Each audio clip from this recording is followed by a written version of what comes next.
How to create Facebook post with Canva. So hey everyone, welcome back to the channel. So first of all, you have to click on the create option, or you can also search for templates like here and search for Facebook post and press on enter, and you can see some Facebook post templates from here.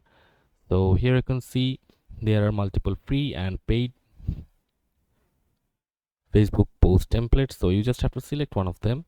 So I'll just go with this one and click on customize this template, and after clicking it, as you can see, this is a Facebook post about digital marketing agency and which services they provide. So you can just edit it on your liking, and then you can just add your image also, like you can upload your image from here and add it here, and you can also edit the image as your liking, and then you can just change the words like as I said.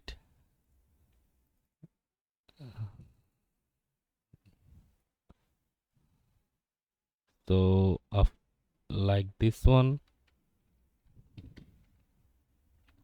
So after editing your Facebook post here, you just have to simply click on share and download it on PNG extension, and after that you just have to simply share it to your Facebook as your Facebook post. So that's it for this video. That's how you can create a Facebook post in Canva in within 2 minutes. See you on the next video, guys.